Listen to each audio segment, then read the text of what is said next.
नमस्कार, मी प्राध्यापक संतोष थोरात. इयत्ता 12वी वाणिज्य संघटन व्यवस्थापन या विषयाचा अभ्यासक्रम आपण या व्हिडिओ लेक्चरच्या माध्यमातून पूर्ण करतो.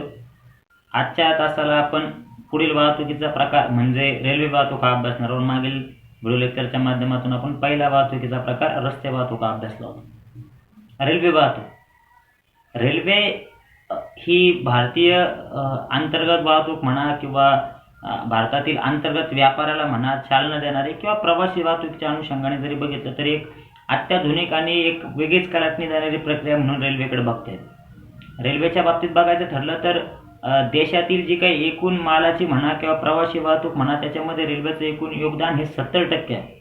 ब्रिटिशांनी भारतामध्ये रेल्वे आणली असा एक आपला इतिहास आपल्याला सांगतो. त्या इतिहासानुसार गेलं तर मग त्यानं 16 एप्रिल 1853च्या तारखेला आपल्याला भारतामध्ये सर्वात प्रथम रेल्वे धावली असं आपण म्हणतो. मुंबई ते ठाणे जवळपास 34 किलोमीटर ते अंतर होतं आणि त्यापासून आपल्याला रेल्वेचं आपण खऱ्या अर्थानं भारतीयांची ओळख झाली किंवा भारतीय लोकांना रेल्वेची ओळख झाली असं आपण म्हणतो. बघा, आजच्या तारखेला जर आपण बघितलं तर रेल्वे ही केंद्र सरकारच्या मालकी अंतर्गत येणारा प्रकल्प आहे आणि केंद्र सरकारकडून त्या रेल्वेचं व्यवस्थापन होत असतं. वेगवेगळ्या प्रकारच्या रेल्वेज आपल्याला पाहायला मिळतात. प्रवासी रेल्वे वेगवेगळ्या प्रकारच्या आहेत. मालवाहतुकीच्या बाबतीत वेगवेगळ्या रेल्वे आहे. रेल्वेचं अत्याधुनिकीकरण देखील आपल्याला काळाचोगात झालेलं बघायला मिळतं. मग तुम्ही मेट्रोसारखा प्रकार असेल, आज आपल्याकडं पुण्यामध्ये आपल्याला मेट्रो प्रकल्प आहे, नागपूर आहे, मुंबईचं काम चाललेलं आहे. ह्या सर्व जे काही मेट्रो प्रकल्प आहेत तर ही सर्व रेल्वेचं अत्याधुनिकीकरण आहे. आणखी महत्त्वाचा एक मुद्दा आपल्याला बुलेट ट्रेनबाबत सांगता येतो. तो एक मुद्दा आपल्याकडं ना एवढ्या 2-3 वर्षात आपण त्याच्यावर देखील चर्चा करायला लागलो. भारतात देखील नाही तर मुंबई ते गुजरात म्हणजे अहमदाबाद हा एक बुलेट ट्रेन प्रकल्प प्रक्रियेअंतर्गत आहे. तर एक केंद्रीय पातळीवर बघायचं ठरलं, केंद्र सरकारच्या दृष्टिकोनातूनही म्हणा किंवा देशातील लोकांच्या दृष्टिकोनातून म्हणा एक महत्त्वाचा सरकारी उद्योगही म्हणून त्याच्याकडे आपल्याला बघता येईल किंवा एक सरकारी क्षेत्र म्हणून आपल्याला त्याच्याकडे बघता येईल. आणि आपण वाहतुकीच्या प्रकाराच्या अनुषंगाने आपण त्याचा एक अभ्यास करणार आहोत. रेल्वे वाहतूक हा देशाच्या एकंदरीत जडणघडणीत आणि त्याहीपेक्षा महत्त्वाचं कमर्शियल पर्स्पेक्टिव्हने जर बघायचं ठरलं देशाच्या व्यापारी प्रक्रियेमध्ये रेल्वेचं काय होतं नाही. मालवाहतुकीमध्ये रेल्वेचं अनन्यसाधारण महत्त्व आपल्याला बघायला मिळतं. देशांतर्गत मोठ्या स्वरूपात प्रामुख्याने कृषी क्षेत्राबाबत बघायचं ठरलं तर आपल्याला खतं बियाणं रेल्वे भरून येताना आपल्याला बघायला मिळतात. रेल्वेच्या माध्यमातून आपल्याला साहजिकता मोठ्या प्रमाणात वाहतूक करायला मिळते. हे साऱ्या गोष्टी आपण त्याच्या फायद्या तोट्या अंतर्गत ज्यावेळेस आपण बघणार आहोत पुढच्या उत्तरार्धात तर त्यावेळेस आपल्याला साहजिक त्या अधिक चर्चा करता येईल. एक अतिरिक्त माहिती म्हणून सांगतो की रेल्वेचे सध्याचे जे काही मंत्रिपद आहे म्हणजे रेल्वे जे काही मंत्रालय ते रेल्वे मंत्रालय आता त्याचे मंत्री म्हणून पियुष गोयल सध्या कारभार बघतात. मग आता 2017पर्यंत स्थिती अशी होती की रेल्वेचं एक स्वतंत्र बजेट असायचं, फुल फ्लेज बजेट असायचं. आपलं युनियन बजेट ज्याला सार्वत्रिक बजेट जे काही केंद्र सरकार सादर करतं म्हणजे याच्या आधी आता मागच्या फेब्रुवारीच्या मागील आठवड्यामध्ये जे काही बजेट सादर झालं त्याच्या 2 दिवस आधी रेल्वेचं बजेट सर्वात प्रथम पहिले सादर व्हायचं. म्हणजे रेल्वेचं मंत्रालय किती हेवीवेट असेल किंवा रेल्वे वाहतूक ही प्रक्रिया किती मोठी याचा तुम्ही एक अंदाज घेऊ शकता. आजच्या तारखेला जवळपास लाखभर च्या पुढे आपला रेल्वेचा टर्नओव्हर आपल्याला गेलेला 1 लाख कोटी की 1 लाख कोटीच्या आसपास म्हणजे जवळपास माहिती नाही 1,19,000 किंवा 1,20,000 कोटीच्या आसपास रेल्वेचे एकंदरीत टर्नओव्हर आहे वर्षभराचा. त्याच्यावरून तुम्ही अंदाज घेऊ शकतात की रेल्वेचं बजेट सेपरेट होत होतं. याचा अर्थ रेल्वेचं महत्त्व किंवा रेल्वे वाहतुकीचं किती अनन्यसाधारण महत्त्व सरकारच्या हिशोबाने त्याचबरोबर सर्वसामान्य भारतीयांच्या हिशोबाने देखील रेल्वेचं महत्त्व आपण अधोरेखित करू शकतो. ही देखील एक बाब महत्त्वाची आपण रेल्वे वाहतुकीच्या अंतर्गत सांगू शकतो. परंतु आता 2017 पासून नंतर पुढे 2018, 19, 20 कदाचित त्या काळखंडामध्ये रेल्वे बजेट आणि युनियन बजेट हे कन्सोलिडेटेड होते, एकत्रित्या सादर केलं जातं. आता ते सेपरेट सादर केलं जात नाही. सरकार त्या खर्च कमी करण्याच्या उद्देशाने सरकारने तो प्रयोग केला असं सरकारचं म्हणणं आहे. परंतु ते रेल्वेचं बाबत ही एक लक्षणीय बाब आहे की आता रेल्वेचं बजेट स्वतंत्र सादर होत नाही, आधी ते व्हायचं. रेल्वेची आपल्याला ही झाली प्रस्तावना. रेल्वेची आपल्याला व्याख्या बघायची आहे. व्याख्या ही मला पुस्तकामध्ये म्हणा किंवा इकडे अशी काही सर्वसाधारण एक अशी स्पेसिफिक व्याख्याने आपण आपल्या शब्दाने ती व्याख्या तयार करू शकतो. एक व्याख्या जी मी सांगत असतो ती म्हणजे लोखंडी रुळावरून रेल्वे या वाहतुकीच्या साधनाच्या माध्यमातून केली जाणारी वाहतूक हिला रेल्वे वाहतूक म्हणता येईल. लोखंडी रुळा असतात आपण बघतो सर्वसाधारणरित्या आणि त्याच्यावरून रेल्वे जी काही वाहन आहे त्या वाहनाच्या माध्यमातून किंवा त्याला जे काही इतरत्र त्या वॅगन जोडलेल्या असतात त्याच्या माध्यमातून जी काही वाहतूक केली जाते त्याला आपण रेल्वे वाहतूक असं म्हणू शकतो. याच्यामध्ये दोन्ही प्रकारच्या वाहतूक होतात. प्रवासी वाहतूक त्याचबरोबर मालाची वाहतूक देखील. प्रवासी वाहतुकीची रेल्वे व्यवस्था वेगळी आणि माल वाहतुकीसाठी असणाऱ्या रेल्वेची व्यवस्था ही वेगळी आहे. पेट्रोल, डिझेल यासारख्या गोष्टी देखील आपल्याला लिक्विड फॉर्ममधील गोष्टी सुद्धा त्याच्यातून वाहून नेतात आणि बल्की प्रोडक्ट किंवा मोठ्या स्वरूपात ज्यावेळेस वाहतूक करायची ठरते त्यावेळेस रेल्वे वाहतूक आपल्याला अधिक सोयीस्कर ठरते. त्याचे फायदे देखील बहुतांशी फायदे आहे आणि काही तोटे देखील प्रत्येक गोष्टीचे असल्या कारण रेल्वेचे देखील काही तोटे आपल्याला बघावे लागतात. तर दोन्ही अभ्यास आपल्याला आता पुढील भागात करायचा आहे की रेल्वेचे नेमके फायदे काय आणि रेल्वेचे नेमके तोटे काय. तर रेल्वेचे विविध फायदे तर रेल्वेचे विविध फायदे बघत असताना सर्वात प्रथम जो फायदा सांगितला तो आहे लांबच्या अंतरासाठी रेल्वेचा प्रकार हा उपयुक्त आहे. रेल्वे रस्ते वाहतुकीचा दोष होता का रस्ते वाहतुकीमध्ये तुम्ही लांबवर अंतरासाठी प्रवासी किंवा माल वाहतूक करू शकत नव्हते. याला कारण मी सांगितलं की रस्त्यांची अवस्था तशी आहे की ज्याच्या माध्यमातून तुम्हाला लांबवर ज्यावेळेस तुम्ही प्रवास करता त्यावेळेस साहजिकता प्रवासी म्हणा किंबहुना ते मालाची वाहतूक करताना त्या मालाची तुटफूट होणं, नासडी होणं यासारख्या शक्यता बळावतात. परंतु रेल्वेमध्ये एक संतुलित वातावरणामध्ये वाहतूक होते. म्हणजे रेल्वेचे रूळ जे काय असतात ते एक संतुलित वातावरण निर्माण करतात रेल्वेला वाहून नेण्यासाठी माल. त्यामुळे साहजिकता किती लांबवर जरी माल वाहून नेला तर फारशा त्याच्यामध्ये त्या मालाला इजा पोहोचण्याची शक्यता खूप कमी होत जाते. दुसरी महत्त्वाची गोष्ट म्हणजे रेल्वेमध्ये माल भरताना तो व्यवस्थित पॅकिंग केला जात असल्यामुळे साहजिकता तोही भाग एक जवळचा कारणीभूत ठरतो. 11वीला माहिती मी तुम्हाला सांगितलं होतं आयात निर्यातीच्या प्रकारामध्ये रेल्वेमध्ये माल भरताना तो पॅकिंग व्यवस्थित केला जातो. त्यामुळे साहजिकता तो एक मुद्दा कळीचा ठरतो की रेल्वेमधील मालही भरताना पॅकिंग झालेला असतो, व्यवस्थित बांधणी असते. आणि दुसरी गोष्ट एक संतुलित वातावरणामध्ये प्रवास होतो. त्यामुळे लांबचा प्रवासाचा देखील काही विशिष्ट विपरीत परिणाम त्या अंतर्गत मालावर किंवा प्रवाशांवर होत नाही, जाणवतही नाही. प्रवासाने एकदा रेल्वेत तुम्ही प्रवास करून बघितला तर तो अनुभव तुम्हाला येऊ शकतो. त्यामुळे लांबच्या अंतरासाठी दूरच्या अंतरासाठी वाहतूक प्रकार अतिशय उपयुक्त आहे. हा याचा पहिला फायदा रेल्वेच्या विविध फायद्यांतर्गत सांगितला. दुसरा मुद्दा यामध्ये सांगितला तो आहे अवजड मालाच्या वाहतुकीसाठी हा प्रकार योग्य आहे. साहजिकता रस्ते वाहतुकीमधील जी काही माध्यम आहे किंवा जी काही साधन आहे त्या साधनांना मर्यादा आहे.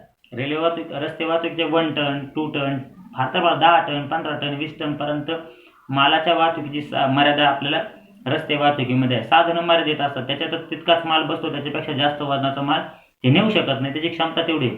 परंतु रेल्वेच्या क्षमतेला मर्यादा नसतात किंवा मर्यादा नसतात म्हणण्यापेक्षा आपल्याला असं म्हणतात की तुलनेनं खूप जास्त प्रमाणात माल रेल्वेच्या माध्यमातून आपल्याला वाहून नेऊ शकतो. कारण तितक्या क्षमतेची इंजिन किंवा तितक्या क्षमतेची व्यवस्था त्या रेल्वे अंतर्गत केली गेल्यामुळं अवजड वस्तू, अतिरिक्त वजनाची वस्तू किंवा खूप मोठ्या प्रमाणातील वस्तू ज्या काय आहेत त्या देखील आपल्याला रेल्वेच्या माध्यमातून वाहून नेणं सोपं आहे.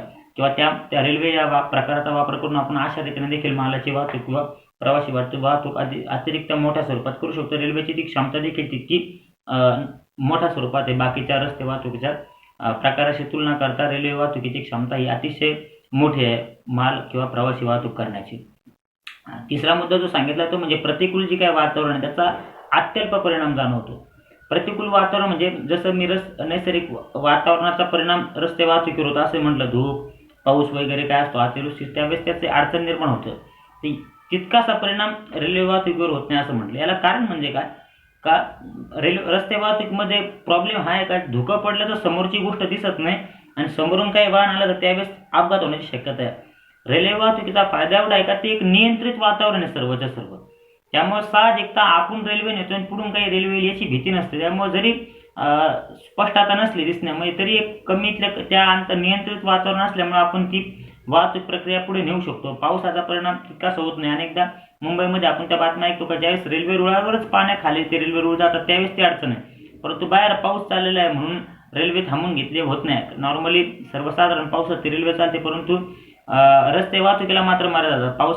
पाऊस असला किंवा धुकं खूप जास्त असलं तर या साऱ्या गोष्टीमध्ये किंवा दरड कोसळून रस्ते ब्लॉक होणं असे प्रकार रेल्वे वाहतुकीमध्ये होत नाही. त्यामुळे साहजिकता एक नियंत्रित वातावरण असतं आणि तितकीशी सुरक्षिततेची काळजी त्या अंतर्गत घेतली जात असल्यामुळे नैसर्गिक जे काही प्रतिकूल परिस्थिती निसर्गाच्या माध्यमातून किंवा इतर कारणामुळे जे होत असते त्या कारणांचा इतकासा परिणाम रेल्वेवर होत नाही. अनेकदा खूपच जास्त प्रमाणात ते झालं तर मग रेल्वे देखील ठप्प होतात. तोही भाग आपण लक्षात घेतलाच पाहिजे.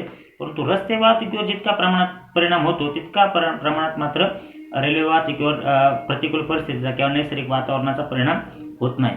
त्यानंतर मालाची सुरक्षितता हा एक मुद्दा. मालाच्या सुरक्षिततेअंतर्गत आपण ध्यानात घेऊ शकतो का रेल्वेमध्ये संतुलित वातावरणामध्ये वाहतुकी होते. संतुलित वातावरणामध्ये वाहतूक झाल्यामुळे घडतं काय की मालाची आदळआपट होणं, किंबहुना आदळआपट होऊन त्या मालाला इजा पोचणं, त्याचं नुकसान होणं, त्याची तुटफूट होणं, या साऱ्या शक्यता ज्या काय त्या हळूहळू कमी होतात. जसं रस्ते वाहतुकीमध्ये रस्त्यांची अवस्था बिकट असल्यामुळे साहजिकता मालाची आदळआपट होते, गतिरोधक असतात त्यावेळेस त्या मालाची आदळआपट होते.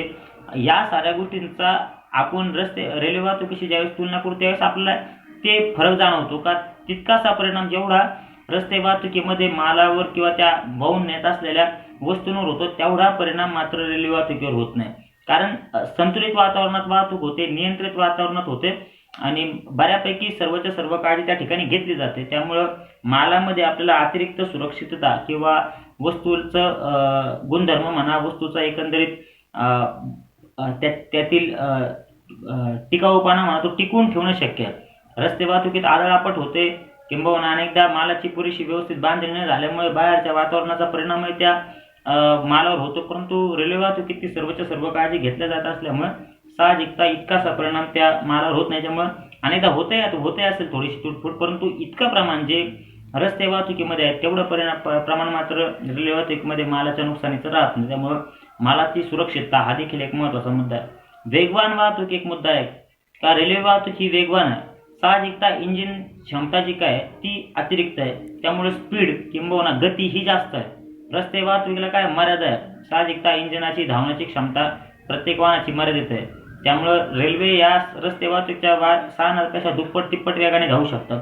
तेवढी क्षमता मात्र रस्ते वाहतुकीच्या साधनामध्ये नाही. दुसरी गोष्ट रस्ते वाहतुकीमध्ये नियंत्रण नाही, म्हणजे तुम्ही गाडी चालवताय त्यावेळेस समोरूनही गाडी येण्याची शक्यता आहे, अशा भीती असतात. त्यामुळे तिथं आपल्याला वेग मर्यादित ठेवावा लागतो.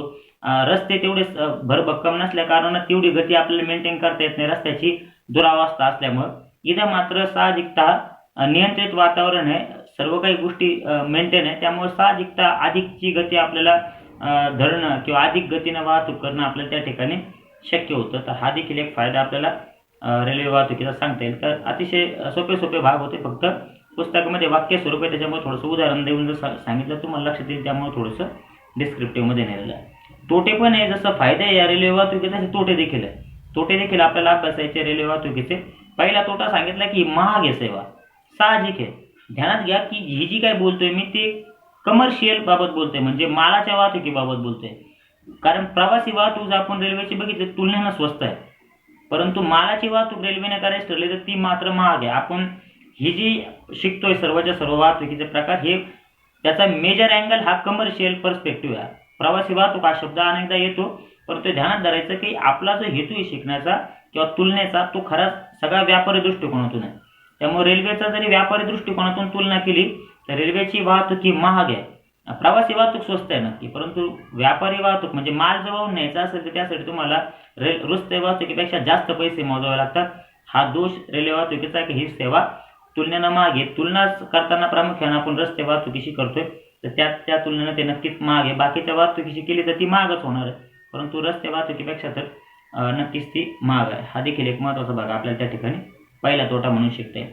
दुसरा सांगितला का दुर्गम भागात डोंगराळ भागात पोहोचण्याची क्षमता विकसित झालेली नाही. म्हणजे अजूनही असे कित्येक भाग आहे आपल्याला पाहायला मिळतील भारतातले का जिथं रेल्वे नाही पोहोचू शकत, रेल्वे स्थानकं नाही, तिथं रेल्वे जात नाही, त्यामुळे साहजिकता किंवा रेल्वे थांबत नाही हा एक भाग आहे. रेल्वे स्टॉप त्या ठिकाणी नसतात, त्यामुळं त्या भागात जाणं, त्या भागातील लोकांना सेवा देणं, तर हे अजूनही रेल्वेला शक्य झालेलं नाही.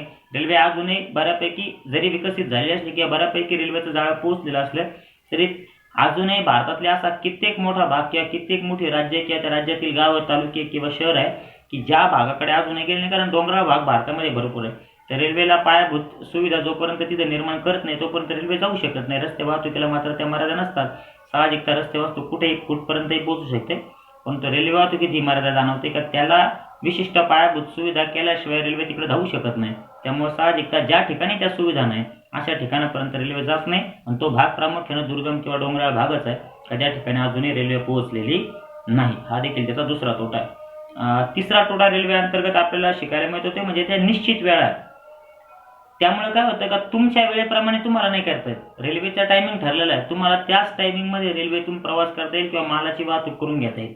तुमच्या म्हणण्याप्रमाणे रेल्वे तुम्हाला वेळ उपलब्ध करून देत नाही.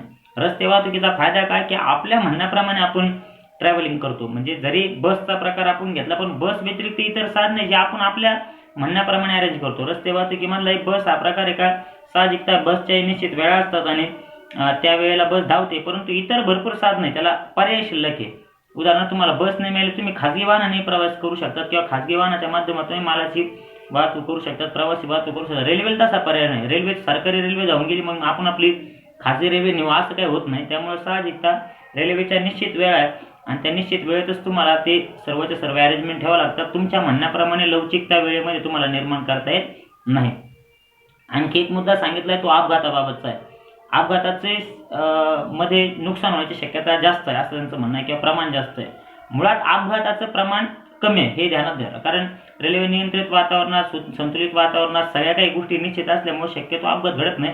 परंतु अनेकदा काही गोष्टी त्या ठिकाणी तांत्रिक बिघाडी म्हणा किंवा इतरत्र गोष्टीमुळे म्हणा त्या रेल्वेचे अपघात होण्याचे किस्सेपणा किंवा त्या गोष्टी सुद्धा आपल्या ऐकीव माहितीमध्ये येतात आणि त्यामुळं रेल्वेचे अपघात घडतात. हा एक भाग आहे.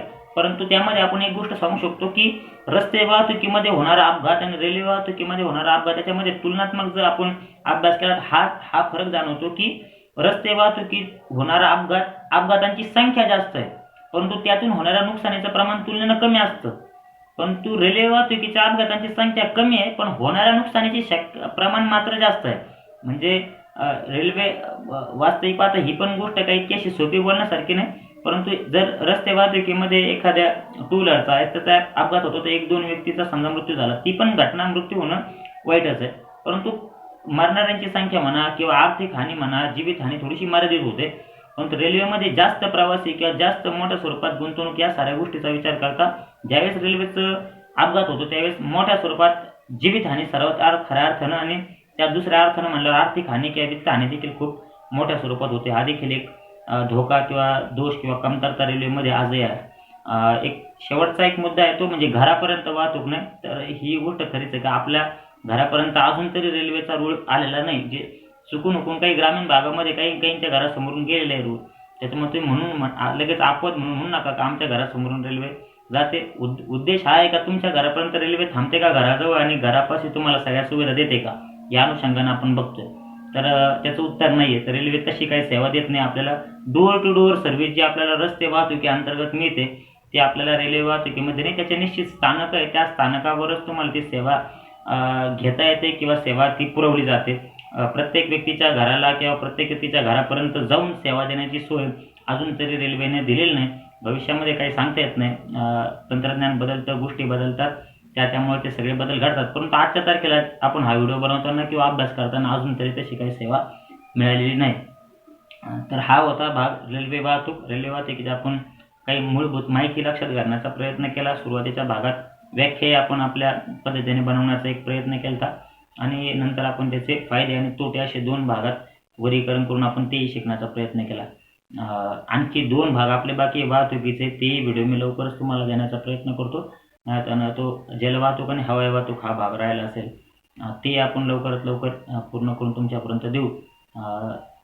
तोपर्यंत हा भाग आधीचा एक व्हिडिओ आणि हा एक हे दोन्ही पूर्णपणे व्यवस्थित समजून घेण्याचा प्रयत्न करा. पुन्हा तेच सांगतो की अडचण वाटली का व्हिडिओ पुन्हा ऐकायचा, जेणेकरून तुमच्या शंका ज्या काय त्या तुमच्यापाशी पटापट पूर्ण होतील. रिव्हिजनच्या वेळेस आपल्याकडे जो काही कमी वेळ शिल्लक राहत होता, परीक्षा जवळ येतात, त्या अनुषंगाने आपल्या रिव्हिजन झाल्या पाहिजे. त्यासाठी जितक्या शंका लवकर तुमच्या संपून जातील तर रिव्हिजनच्या वेळेस त्या शंकांचं प्रमाण कमी झालं तर कमीत कमी वेळेमध्ये आपल्याला पुढे जाता येईल. त्यामुळे व्हिडिओ शंका राहिल्या तर पुन्हा एकदा ऐका आणि शंकांचं प्रमाण कमी करण्याचा प्रयत्न करा. शंका राहू द्या, हरकत नाही, राहिल्या तर शेवटी मी सांगतोच आहे वर्गात, परंतु जितका वेळ आपल्याला वाचवता येईल आपला तितका वाचवण्याचा प्रयत्न करा. लवकरच भेटू पुन्हा पुढील एक वाहतूक सेवा घेऊन. तोपर्यंत धन्यवाद.